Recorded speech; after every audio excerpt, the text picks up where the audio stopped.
मेरा नाम है मोहित और आपका स्वागत हमारे यूट्यूब चैनल हिस्ट्री चैंपियन में। तो जैसा कि आप जानते हो, आपका अभी जो history of the modern world का पेपर खत्म हुआ है सेकंड सेमेस्टर का। तो उससे संबंधित जितने भी महत्वपूर्ण प्रश्न आए हैं सारे के सारे का सॉल्यूशन कराऊंगा, आंसर की कराऊंगा। उसके अलावा हमारे बताए हुए गेस्ट पेपर से कितने क्वेश्चन आए हैं ये भी मैं आपको बताने वाला हूँ। तो आपको क्या करना है, चैनल को सब्सक्राइब कर देना, वीडियो को लाइक कर देना और अपने दोस्तों को जरूर से सब्सक्राइब शेयर कर देना आपको। तो चलो शुरू करते हैं अपन। सबसे पहले अपन देखेंगे लघुतरात्मक प्रश्न, अति लघुतरात्मक और फिर लघुतरात्मक और फिर नमनात्मक प्रश्न किस प्रकार से आए थे।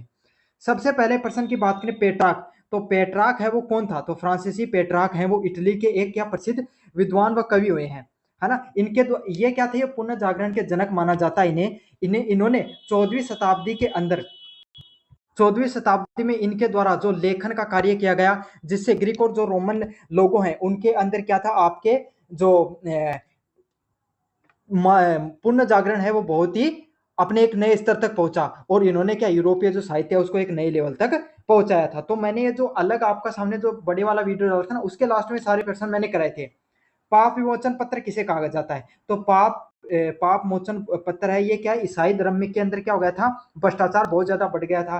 जो ईसाई धर्म के जो आपके पोप हुआ करते थे या ईसाई धर्म के जो धर्मगुरु हुआ करते थे, उन्होंने पैसे कमाने का एक नया तरीका क्या निकाला, वो एक पत्र बनाकर रखते थे जिसमें कुछ ईसाई धर्म बाइबल की कुछ लाइनें लिखी हुआ करती थी और वो लोगों को कुछ डॉलर में बेच देते थे, $4-5 कुछ भी मान लो, उस डॉलर में उनको बेच दिया जाता था और कहा जाता था अगर आप इनको खरीद लोगे तो इसके आपके द्वारा जितने भी पाप किए जा रहे हैं वो सारे के सारे आपके पाप इस चीज से धुल जाएंगे। तो इस चीज का सबसे पहले जो मार्टिन लूथर है, मार्टिन लूथर के द्वारा इन सब चीजों का सबसे पहले क्या किया गया, विरोध किया गया। और 16वीं शताब्दी में प्रोटेस्टेंट जो धर्म है उसके धर्म सुधार आंदोलन की शुरुआत किससे होती है, इस पाप विमोचन जो पत्र का जो खुलासा होता है, मार्टिन लूथर वो इन सब चीजों को विरोध करते हैं और इसी से आपकी जो प्रोटेस्टेंट धर्म उसकी धर्म सुधार आंदोलन है ईसाई धर्म में उसकी शुरुआत होती है।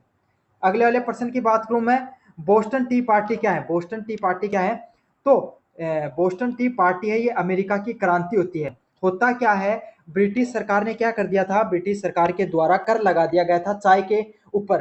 तो इसी को 16 दिसंबर 1773 के अंदर एक बोस्टन नामक जगह है, बोस्टन बंदरगाह है अमेरिका पर, वहां पर क्या कहते कुछ क्रांतिकारी लोगों ने सन्स और कौन से क्रांतिकारी पार्टी से जुड़े हुए थे, Sons of Liberty, Sons of Liberty नामक जो एक क्रांतिकारी पार्टी है उससे जुड़े हुए लोग थे। उन्होंने क्या कर दिया था, उस जहाज पर चढ़कर, एक जहाज आया था चाय का भरकर ब्रिटिश उपनिषदों के द्वारा, ब्रिटिश जो सरकार के द्वारा, उसको क्या कर दिया, उसके बक्सों को उठा उठाकर पानी में फेंक दिया था। तो इस घटना बहुत ज्यादा चर्चित हुई और इसी घटना को क्या जाना जाता है, बोस्टन टी पार्टी के नाम से जाना जाता है। और ये घटना हुई कब थी, 16 दिसंबर 1773 में ये घटना घटित होती है। अगले वाले प्रश्न की बात करें, आपके सामने बिस्मार्क। तो बिस्मार्क कौन थे, तो आप सबको पता है ओस्टन ओटो वान बिस्मार्क है, 19वीं शताब्दी के जो जर्मनी है वहां के चांसलर होते हैं। इनको किस नाम से जाना जाता है, इनको लोहे चांसलर के नाम से भी जाना जाता है। किस नाम से जाना जाता है, लोहे चांसलर के नाम से भी जाना जाता है। और इन्होंने लोहे और रक्त की नीति को अपनाया था, जिसके माध्यम से जो जर्मनी है उसके एकीकरण की बहुत महत्वपूर्ण इनके द्वारा भूमिका निभाई गई थी। 1871 में एकीकरण के बाद में इन्होंने क्या, जर्मनी के जो पहले चांसलर के रूप में इन्होंने क्या ली थी, अपनी शपथ ली थी। अच्छा, इन्होंने क्या किया था, इन्होंने लो रक्त की नीति में क्या किया था, कुछ लोगों को तो क्या अपनी कूटनीति के साथ मिला लिया और कुछ लोगों के इन्होंने लड़ाई करके जीतकर अपने देश में मिला दिया। और आज के समय जो आप जर्मनी देखते हो उसकी स्थापना में इनका प्रमुख स्थान रहा है। 5 नंबर प्रश्न की तरफ बढ़े, नवीन साम्राज्यवाद क्या, न्यू इंपीरियलिज्म क्या है।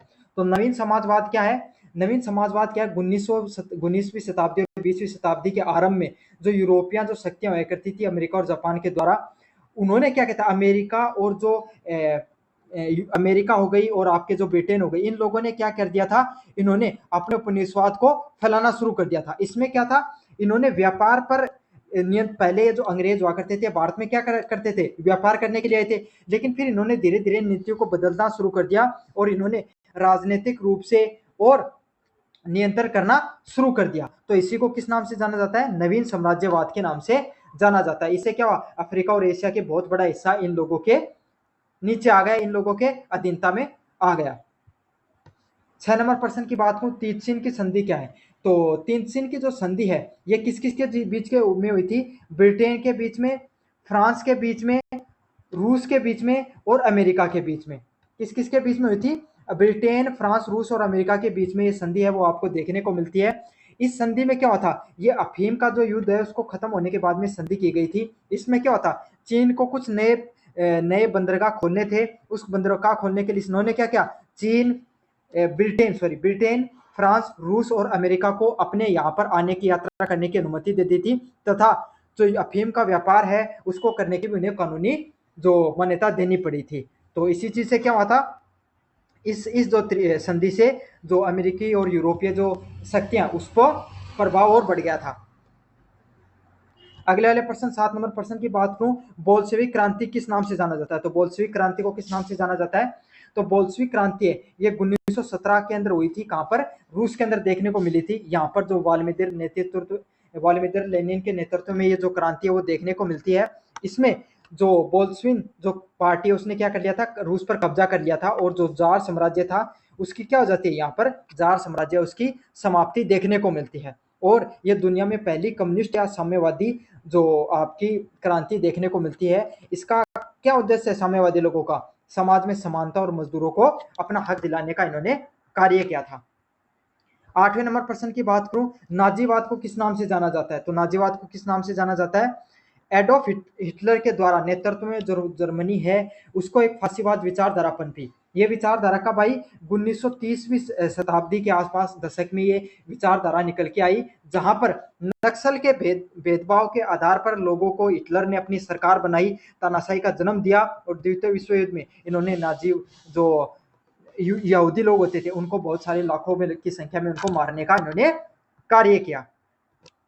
9 नंबर प्रश्न की बात करूं, पेरेस्त्रोइका कौन थे? तो पेरेस्त्रोइका है वो एक राजनीतिक और आर्थिक सुधारक थे जिन्होंने 1980 के अंदर क्या किया था? 1980 के दशक में सोवियत संघ के नेता के रूप में उन्हें जाना जाता है, जिन्होंने सोवियत संघ जो कमजोर हो रहा था उसको, अर्थव्यवस्था को सुधारने के लिए, और सरकारी जो नियंत्रण पूरी तरीके सरकारी कंपनियां हो गई, सरकारी विभाग हो, उन पे बहुत ज्यादा सरकारी कंपनियों का नियंत्रण हो गया था, उसको कम करने के लिए इन्होंने प्रयास किया था। पेट्रोको के तहत कुछ हद तक जो मुक्त बाजार है उसको स्वतंत्रता मिली। मतलब ओपन मार्केट का कॉन्सेप्ट है, सरकारी कंपनियों के बजाय प्राइवेटाइजेशन करने का इन्होंने कार्य किया था। कहां पर?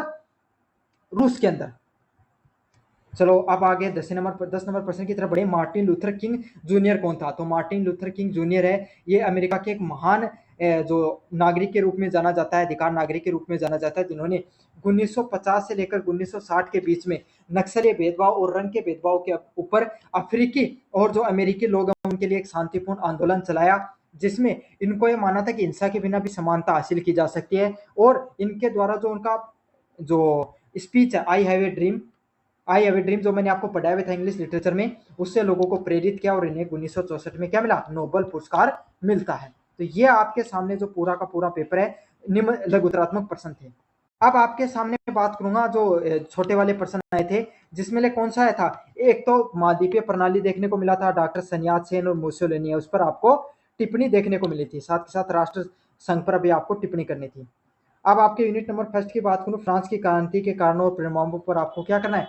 हस्तक्षेप करना है। मोस्ट इंपॉर्टेंट प्रश्न था ये, आपको देखने को बताया था और मैंने बताया भी था। औद्योगिक क्रांति ने वर्ग संघर्ष को जन्म दिया, औद्योगिक क्रांति से संबंधित प्रश्न भी मैंने आपको बताया था। अगला प्रश्न आया था, इटली के एकीकरण में काउर के योगदान को समझाइए। तो इटली के एकीकरण से संबंधित प्रश्न मैंने आपको दिया था। जापान के एकीकरण के क्या परिणाम निकले? तो ये मैंने गेस्ट पेपर में तो आपको बताया था, लेकिन मोस्ट क्वेश्चन में ये प्रश्न नहीं बताया था मैंने। गेस्ट पेपर से तो लगभग प्रश्न देखने को मिले आपके सामने। कांगो की लूट खसोट के विवरण दीजिए तथा इस समस्या को हल के लिए बर्लिन सम्मेलन के क्या निर्णय दिए थे? ये प्रश्न आपको देखने को मिला था। ये प्रश्न मैंने लगभग नहीं कराया था आपके सामने। 1929 और 1930 में आर्थिक मंदी के क्या कारणों परिणाम रहे, आपको इस पर टिप्पणी करनी है। अगले वाला प्रश्न है, द्वितीय विश्व युद्ध के परिणामों पर टिप्पणी कीजिए। सेम टू सेम प्रश्न मैंने दिया था मोस्ट इंपोर्टेंट में, ऐसा कैसा देखने को मिला है। चीन के साम्यवादी दल के विकास में महोत्सव उनकी क्या भूमिका थी, इसके बारे में आपको बताना था। तो ये सारे के सारे पेपर मैंने लगभग इस पेपर में भी दिए थे, और ये आपका आंसर की है। अगर आप नए स्टूडेंट हो तो आपको डिस्क्रिप्शन में मैंने प्लेलिस्ट का लिंक दिया, वहां पर जाकर और क्वेश्चन देख लो। सारे के सारे करा रखे हैं, टेलीग्राम में सारे प्रश्नों के सोल्यूशन ऑलरेडी डाल रखे हैं। धन्यवाद।